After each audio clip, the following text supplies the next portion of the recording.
Siapa merampok kita? Apa merampok kita? Kalau saya bertanya kepada banyak orang siapa merampok kita, banyak orang pikir iblis merampok kita. Tidak. Jangan juga buru-buru bilang iblis. Mungkin kadang-kadang iblis tidak tahu apa-apa juga. Kita merampok diri kita sendiri.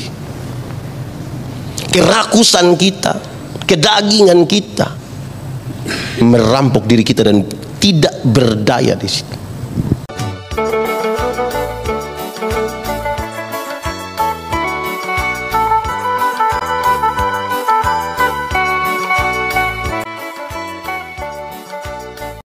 Mari berdoa. Ya Tuhan Allah, kami mohon kepadamu, kuatkanlah dan teguhkanlah iman kami, supaya waktu di mana kami belajar firman Tuhan, biarlah ini menjadi waktu paling baik bagi kami. Kami berdoa, Tuhan jauhkan semua penggoda pencobaan. Biar di dalam damai-Mu kami belajar firman Tuhan. Kami rindu pada firman-Mu. Berfirmanlah bagi kami. Di dalam nama Yesus firman yang hidup itu kami berdoa. Amin. Bapak Ibu Saudara-saudara, tema kita hari ini adalah Tuhan memberikan hidupnya supaya kita beroleh hidup. Saja kita merenungkan bagian ini menurut Injil Lukas pasal 10 ayat 25 sampai 37. Orang Samaria yang murah hati. Pada suatu kali berdirilah seorang ahli Taurat untuk mencoba Yesus. Katanya, "Guru, apa yang harus kuperbuat untuk memperoleh hidup yang kekal?" Jawab Yesus kepadanya, "Apa yang tertulis dalam hukum Taurat, apa yang kau baca di sana?" Jawab orang itu, "Kasihilah Tuhan Allahmu dengan segenap hatimu dan dengan segenap jiwamu dan dengan segenap kekuatanmu dan dengan segenap akal budimu, dan kasihilah sesama manusia seperti dirimu sendiri." Kata Yesus kepadanya, "Jawabmu itu benar. Perbuatlah demikian maka engkau akan hidup." Tetapi untuk membenarkan dirinya, orang itu berkata kepada Yesus, "Dan siapakah sesamaku manusia?" Jawab Yesus, "Adalah seorang yang turun dari Yerusalem ke Yeriko. Ia jatuh ke tangan penyamun-penyamun yang bukan saja merampoknya habis-habisan, tetapi yang juga memukulinya, dan yang sesudah itu pergi meninggalkannya setengah mati. Kebetulan ada seorang imam turun melalui jalan itu. Ia melihat orang itu, tetapi ia melewatinya dari seberang jalan.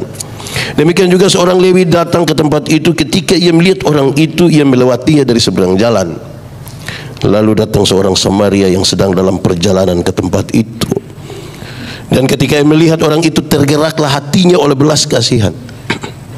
Ia pergi kepadanya, lalu membalut luka-lukanya. Sesudah ia menyiraminya dengan minyak dan anggur.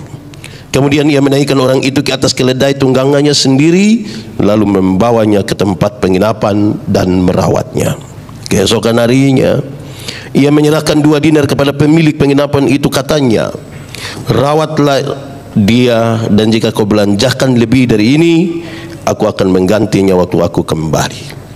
Siapakah di antara ketiga orang ini menurut pendapatmu adalah sesama manusia dari orang yang jatuh ke tangan penyamun itu? Jawab orang itu, "Orang yang telah menunjukkan belas kasihan kepadanya." Kata Yesus kepadanya, "Pergilah dan perbuatlah demikian." Demikian firman Tuhan. Berbahagia setiap orang yang mendengar firman, memelihara dan melakukan dalam hidup setiap hari. Shalom. Shalom. Saya tanya banyak orang, ada imam, ada orang Lewi, ada orang Samaria. Mau jadi orang yang mana? Banyak rindu sekali menjadi orang Samaria. Saya kira kalau pertanyaan itu ditujukan pada kita pun, kita bisa rindu jadi orang Samaria. Yakin bisa jadi orang Samaria? Yakin pendeta? Betul-betul yakin? Iya. Tapi saya mau kasih ingat di awal, kalau saudara ingin jadi orang Samaria itu, maka tiap hari harus duduk di jalan antara Yerusalem Yeriko. Tunggu orang dirampok, saudara tolong. Tunggu orang dirampok, saudara tolong. Tunggu orang dirampok, saudara tolong. Bisa. Lama-lama tidak ada yang dirampok, saudara yang dirampok nanti kalau begitu. Tapi sudahlah, saudara punya kerinduan itu. Kisah ini dimulai dari sebuah pertanyaan yang menarik. Pertanyaan dari seorang ahli Taurat, "Apa yang harus kuperbuat untuk beroleh hidup yang kekal?" Supaya kita melihat kisah ini sebagai sebuah jawaban atas pertanyaan itu, apa yang harus saya perbuat untuk beroleh hidup yang kekal. Pertanyaan ini menarik. "Guru, apa yang harus saya perbuat?" Tuhan Yesus bilang, "Engkau kan ahli Taurat. Apa yang kau baca di sana, apa yang tertulis di sana? Jawabannya menarik sekali. Kasihilah Tuhan Allahmu, kasihilah sesama. Jawaban itu benar. Pergilah dan perbuatlah demikian. Dia menyadari sekali, saudara, bahwa untuk mengasihi Tuhan Allah dan mengasihi sesama tidak mungkin dilakukan oleh manusia. Tidak mungkin kalau tanpa Tuhan menolong. Tidak mungkin. Untuk membenarkan dirinya, dia bilang, dan siapakah sesamaku? Manusia. Tuhan Yesus bilang, adalah seorang turun dari Yerusalem, Yeriko. Jalan yang sebenarnya tidak terlalu jauh, beberapa puluh kilometer, berliku-liku, berbatu-batu licin, ada kira-kira 400 meter di bawah permukaan laut. Diyakini kalau ada orang dirampok di situ pasti tidak bisa ditolong. Tapi adalah seorang yang turun dari jalan itu. Dia dirampok dan dipukul hampir mati di situ. Dalam keadaan hampir mati itu, berdarah-darah itu, datanglah seorang imam. Imam itu tolong atau tidak? Tidak tolong. Makanya banyak pembaca tidak suka jadi imam itu. Imam apa, ada orang susah tidak mau tolong. Ini imam tidak baik ini. Tapi juga jangan buru-buru. Kenapa? Di Bait Allah banyak sekali imam, banyak yang ditabiskan jadi imam, tidak melayani sampai mati karena antriannya panjang sekali. Sebuah pertanyaan ringan bagi kita, kalau saudara imam itu jalan menuju sebuah pelayanan, tiba-tiba ada orang yang celaka harus ditolong, kalau saudara imam itu mau tolong atau tidak? Renungkan saja, saudara mau tolong atau tidak? Kalau saudara kena itu darah dari orang itu, najis, pelayanan tidak boleh dijalankan secara liturgis, tidak bisa itu. Bagaimana bisa? Kalau saudara imam itu tolong atau tidak? Kalau pendeta Yandi ya tergantung siapa yang dirampok. Kalau dia seorang janda muda, mungkin saya tolong itu. Tapi kalau dia nenek-nenek, pasti saya bilang, nenek, barangkali ini jalan Tuhan ini. Ya, itu. Tapi saudara mungkin Tuhan tidak apa-apalah. Setelah imam itu datanglah seorang Lewi. Siapakah orang Lewi? Orang Lewi adalah saudara para imam. Sama-sama kita tahu bahwa ada suku yang sengaja dipisahkan untuk hanya mengurus Bait Allah. Ritual orang Israel itu banyak sekali. Bait Allah harus selalu baik di situ. Karena itu maka suku ini sengaja dipisahkan. Kamu urus saja supaya kalau orang datang di Bait Allah, mereka nyamanlah untuk menjalankan ritual mereka. Kalau saudara orang Lewi itu dalam perjalanan untuk mengurus Bait Allah, dan sekarang ada orang yang mesti ditolong, tolong atau tidak? Itu pertanyaan yang sama. Ketiga, datanglah orang Samaria. Ini banyak yang ingin jadi orang Samaria. Orang Samaria ini menolong orang itu, sehingga banyak pembaca rindu menjadi orang Samaria ini. Saudara, siapakah orang Samaria? Orang Samaria itu juga adalah keturunan Yakub. Mereka orang-orang bersaudara. Tetapi kemudian masalah terjadi ketika mereka tahu bahwa sekarang Salomo mati. Harus ada yang ganti Salomo, dan pertengkaran terjadi ketika mereka bertanya, hanya anak kandung yang bisa ganti atau anak tiri boleh? Nah, ini yang mereka bertengkar. Tidak main-main pertengkaran mereka secara politik itu. Bahkan mereka sampai tidak bisa mengenal satu dengan yang lain. Dan kepada ahli Taurat itu pun sampai waktu Yesus bertanya, dia sementara marah terhadap orang Samaria. Bahkan oleh orang-orang Yahudi, ini orang ini mereka najis, tidak pantas bergaul dengan mereka.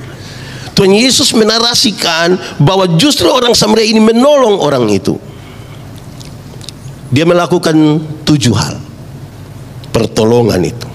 1, dia menyirami luka-luka itu dengan minyak. Bukan, yang paling pertama itu dia siram dulu dengan anggur. Dia siram luka orang itu dengan anggur. Alkohol yang ada pada anggur itu diharapkan dapat kesilang itu virus-virus itu, kasih mati.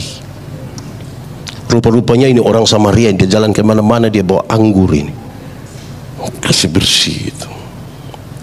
Kalau saya harus tanya, apakah di sini ada yang biasa jalan kemana-mana bawa anggur? Itu mungkin dia keturunan Samaria itu mungkin.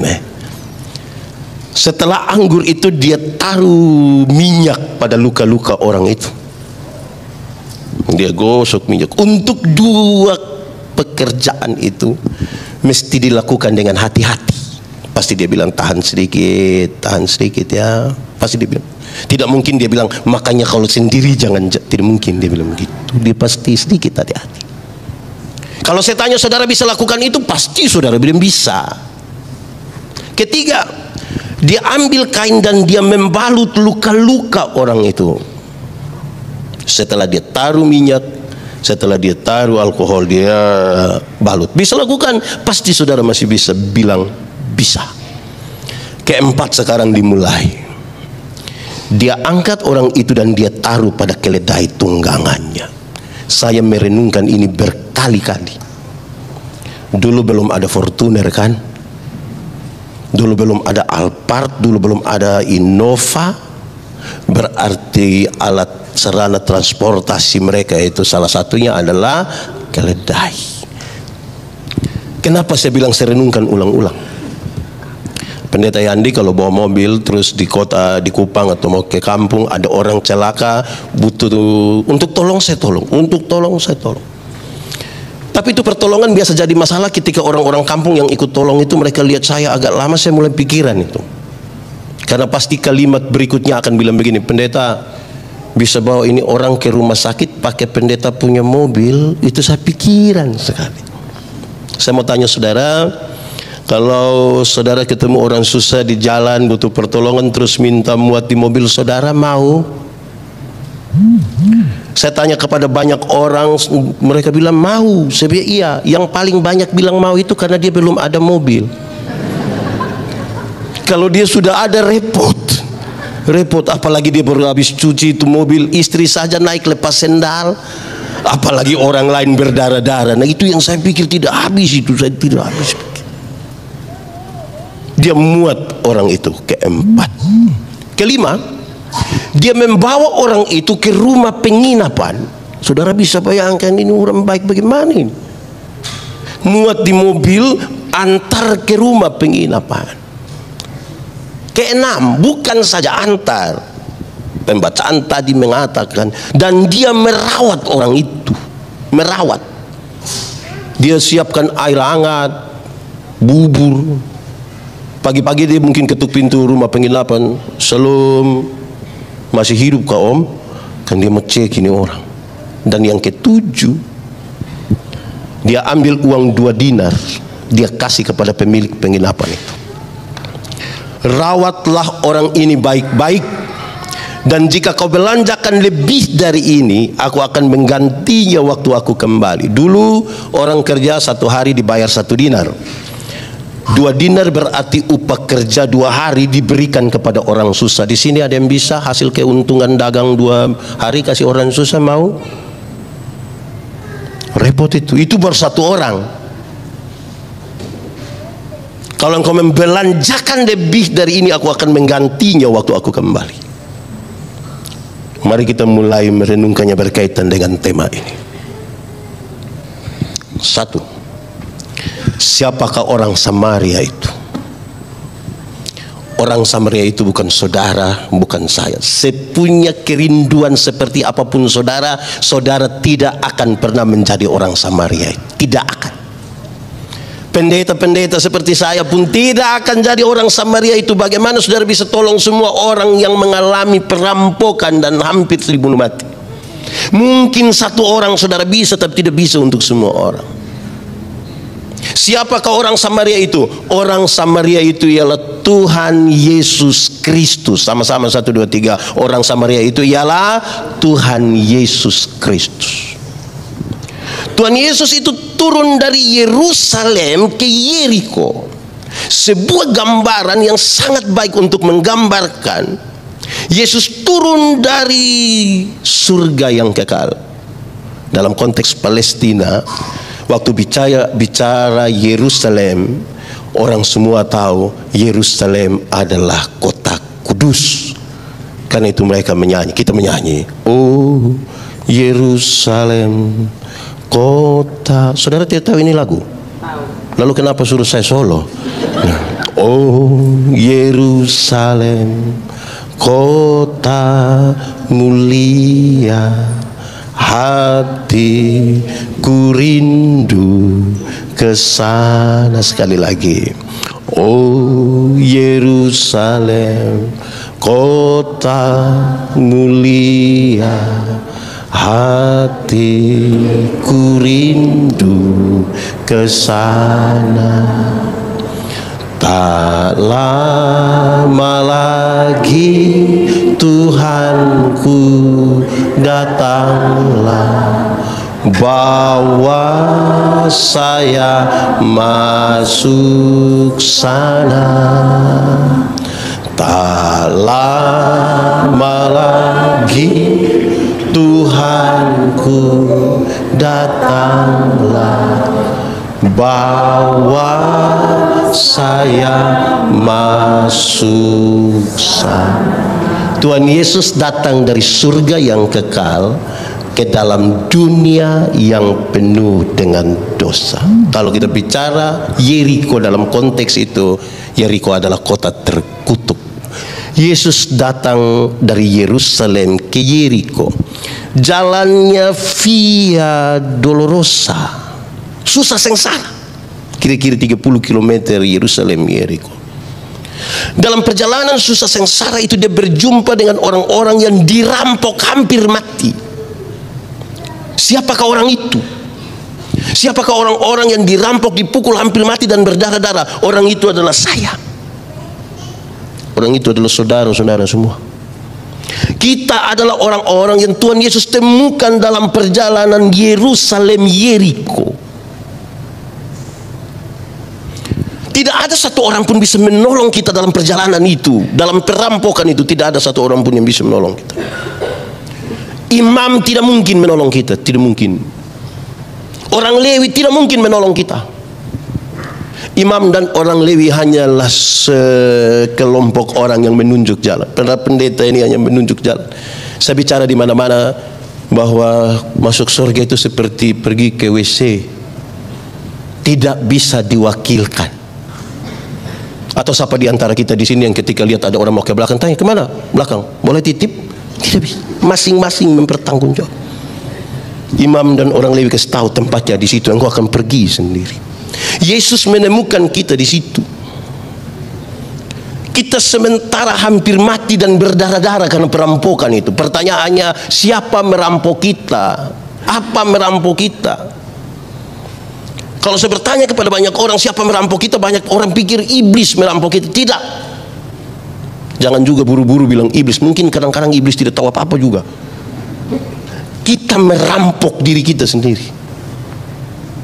Kerakusan kita, kedagingan kita, merampok diri kita dan tidak berdaya di situ.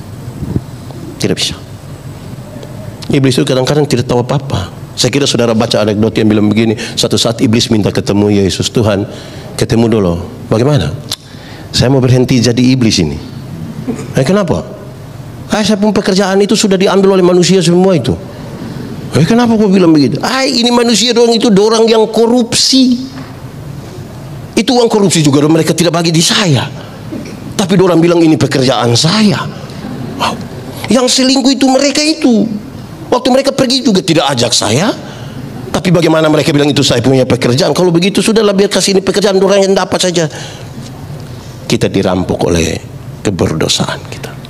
Dalam kondisi itu kita tidak bisa ditolong oleh apa-apa. Tuhan Yesus menolong kita di situ. Oleh bilur-bilurnya kita menjadi sembuh. Lalu sekarang ketika kita sembuh, kita sudah ditebus. Dia bawa kita di atas keledai tunggangannya, kemuliaannya. Dia bawa kita taruh di rumah penginapan. Dan apakah rumah penginapan itu? Rumah penginapan itu ialah gereja Tuhan. Orang-orang yang sudah Tuhan tebus, dia titip di mana? Gereja. Dia titip di gereja. Tapi saudara tahu, ada banyak orang yang Tuhan titip di gereja, dia melarikan diri dari gereja. Lari. Di mana-mana orang suka bilang, ada orang yang 1 tahun itu di gereja 2 kali saja. Natal 1 kali, Paskah 1 kali. Makanya dia punya nama jemaat napas. Natal dan Paskah. Di sini ada yang begitu. Tidak usah ngomong itu, cari mas. Karena Natal satu kali, Paskah satu kali, singkatannya tambah panjang. Napa satu-satu? Sudah mau itu tiba-tiba ingat Tuhan. Dia titip di rumah penginapan. Dia merawat kita di situ. Yang menarik adalah dia ambil uang 2 dinar, dia kasih pada pemilik penginapan itu. Tuhan ketika titip kita pada sebuah komunitas, pada gereja, dia tidak pernah membiarkan kita kosong. Tidak. Ada karunia-karunia, ada talenta-talenta yang dia kasih sebagai modal. Selanjutnya sebenarnya pesannya begini, gereja yang mengurus orang-orang yang Tuhan titip di situ, gereja itu diberkati. Tapi kalau gereja tidak mengurus orang-orang yang Tuhan titip di situ, gereja itu tidak diberkati. Ya, pendeta tidak diberkati bagaimana? Kami punya persembahan ini miliaran rupiah. Yo, nanti ribut tanya soal itu, persembahan yang uang-uang itu. Kira-kira kronologi dari teks itu begitu. Lalu Tuhan Yesus angkat kepala, lihat kepada ahli Taurat itu, dia bilang begini, menurut pendapatmu siapa sesama manusia dari 3 orang? Dari 3 orang ini siapa sesama manusia dari orang yang dirampok? Jawabannya gampang kan? Orang yang memberi pertolongan itu. Jawabannya segampang. Tapi itu pertanyaan yang paling merusak konstruksi berpikir dari pemimpin agama ini. Kenapa? Orang Yahudi itu percaya sekali mereka kan umat pilihan.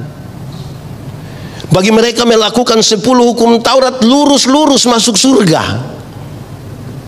10 hukum Taurat dilakukan masuk surga. Ini kritik paling serius yang Tuhan Yesus mau sampaikan kepada orang. 10 hukum Taurat dijabarkan jadi 613 pasal, ada ribuan peraturan hidup setiap hari, dan bagi mereka kalau melakukan itu, mereka tidak butuh Yesus untuk pergi ke surga. Pertanyaan ini bertanya, engkau mau sebaik siapa? Sebaik apa supaya bisa masuk surga? Mau jadi baik seperti apa? Engkau tidak butuh orang Samaria itu. Ketika semua manusia berdosa, dia tidak mampu menyelamatkan dirinya sendiri. Ketika semua manusia berdosa, siapa pergi memaksa Tuhan datang menebus kita? Tidak ada. Bahwa kalau sampai kita kemudian beroleh selamat dan hidup hanya karena kasih karunia, sama-sama 1, 2, 3, hanya karena kasih karunia.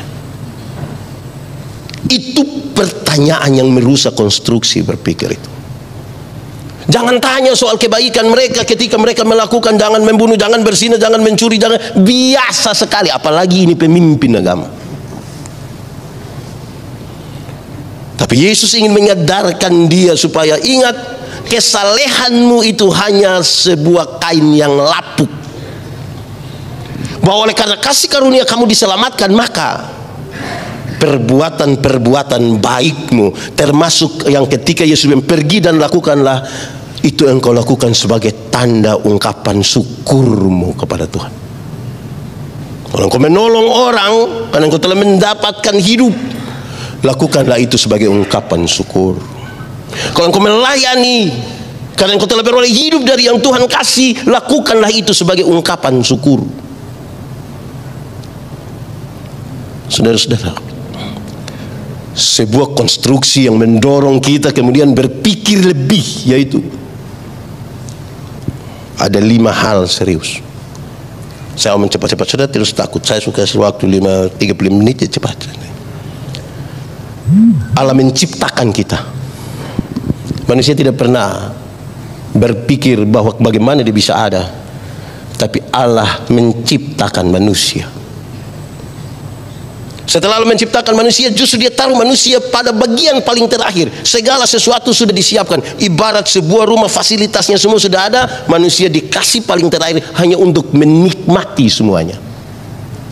Setelah penciptaan, Tuhan memberikan kehendak bebas kepada manusia. Manusia, dunia ini mau baik tergantung Anda, dunia mau rusak pun tergantung Anda, silakan atur. Tapi oleh kehendak bebasnya, manusia jatuh di dalam dosa. Semua tanaman dalam taman ini boleh kau makan, tapi yang ini jangan. Kehendak memaksa dia melewati batas itu. Hawa mau memetik itu buah, Tuhan tahu, tapi tidak pukul dia pun tangan. silakan. Tapi ada konsekuensi di situ. Keluarlah dari tanah ini, keluarlah dari taman ini. Tapi manusia tetap dipelihara. Yang paling berdosa pun dapat berkat, kaya malah. Yang rajin melayani juga dapat berkat. Pemeliharaan Tuhan ada, matahari ada, hujan ada, semua ada. Tapi dari puncak pemeliharaan itu yang keempat ada penebusan. Sebagai bukti bahwa Tuhan Allah itu konsisten sekali. Upah dosa ialah maut, dia harus melakukan itu. Konsisten, yang salah tetap salah, dia tidak pernah kompromi dengan kesalahan. Penebusan terjadi, dan oleh karena penebusan itu yang kelima, manusia beroleh hidup yang kekal. Pertanyaannya menuju pada ini lagi, surga lebih baik atau dunia lebih baik? Pasti saudara bilang surga lebih baik kan? Amin, surga lebih baik, amin. Kalau begitu siapa mau pergi ke surga sekarang? Saya yakin saudara ragu juga kalau mau pergi ke surga yang baik itu. Pendeta, belum waktu Tuhan. Oh iya, walaupun saya belum pergi ke surga karena belum waktu Tuhan, tapi tanda-tanda kerajaan surga harus saya alami di sini, di tempat di mana saya hidup, di tempat di mana saya melayani. Tanda-tanda kerajaan surga adalah sebuah peristiwa damai sejahtera. Damai sejahtera ialah segala sesuatu yang mendatangkan kebaikan bagi umat manusia. Itulah hidup. Segala sesuatu yang mendatangkan kebaikan. Dan segala sesuatu yang mendatangkan kebaikan belum tentu prosesnya enak, belum tentu. Karena itu sekarang, ketika semua orang sudah ditebus, isilah hidup ini dengan tanda-tanda kerajaan surga itu yang mendatangkan kebaikan bagi umat manusia. Dan mengakhiri khotbah ini saya mau sampaikan begini. Dengan demikian, ketika Tuhan Yesus disalib, dia bertanya, dia dapat pernyataan yang menarik ini. Yesus, ingatlah akan aku kalau engkau datang sebagai raja. Waktu itu kan manusia dapat konsekuensi, keluarlah dari taman ini. Hari itu ada pertanyaan dari satu orang berdosa, ingatlah akan aku, pernyataan dari orang berdosa ini, ingatlah akan aku kalau engkau datang sebagai raja. Yesus bilang, hari ini juga engkau bersama-sama dengan aku di dalam Firdaus. Hari ini aku membawa kamu kembali yang kemarin diusir keluar, masuk ke dalam inti kehidupan. Dengan demikian inti kehidupan bukan pada pakaian, inti kehidupan bukan kepada makanan. Jangan cari Tuhan hanya untuk sembuh. Karena ada banyak orang yang Tuhan datang ke dunia kan bukan untuk bikin orang sakit jadi sembuh. Sekalipun bisa dia buat, tapi itu bukan tujuannya. Ada banyak orang yang tidak kenal Tuhan malah lebih sehat dari kita. Yang biasa minum cap tikus itu dia bisa minum dari kemarin sampai tadi pagi. Istirahat sedikit minum ulang dia tidak sakit. Kita yang mengaku kenal Tuhan duduk di bawah AC pulang pilek. Jadi kalau saudara cari Tuhan hanya untuk sembuh, saudara salah cari Tuhan itu. Jangan cari Tuhan hanya untuk kaya. Karena Tuhan datang ke dunia bukan untuk bikin orang miskin jadi kaya. Sekalipun bisa dia buat. Jangan aku ukur Tuhan dengan kekayaan. Ada banyak orang yang tidak kenal Tuhan malah lebih kaya dari kita. Itu koruptor itu kan kaya-kaya semua. Dorang punya rumah 2, 3, 4, 5 sampai tidak suka tinggal di dorang punya rumah, dorang tinggal di penjara sana. Tapi kaya-kaya. Kita yang mengaku kenal Tuhan itu yang sedikit-sedikit pulsa data habis, sedikit-sedikit garam habis. Mau beli sepatu saja pakai tanya bisa bayar 6 kali kah? Lalu cari Tuhan untuk apa sebenarnya? Sekira ini jawabannya. Kalimat Yesus menjadi penting. Carilah dahulu kerajaan Allah dan kebenarannya. Selamat dulu, oleh karena bilur-bilurnya tadi. Selamat dulu, baru yang lain itu ditambah. Kekayaan, kehormatan ditambahkan, umur panjang ditambah, jabatan ditambahkan, istri Kenapa saudara tertawa? Istri diberkati saja urus satu saja kita pusing, urus 2 lagi kita tambah rumit lagi. Selamat merayakan Jumat Agung. Tuhan memberkati. Mari kita tunduk kepala, kita berdoa. Bersyukur untuk firman Tuhan. kami merenungkan dalam keterbatasan dan dosa kami. Tapi kami percaya kalau Tuhan di dalam kami dan kami dalam Tuhan, benih-benih firman ini akan bertumbuh dan berbuah dalam hidup kami. Biarlah firman-Mu jadi pelita bagi kaki kami, terang bagi jalan kami. Terpujilah nama Tuhan. Amin.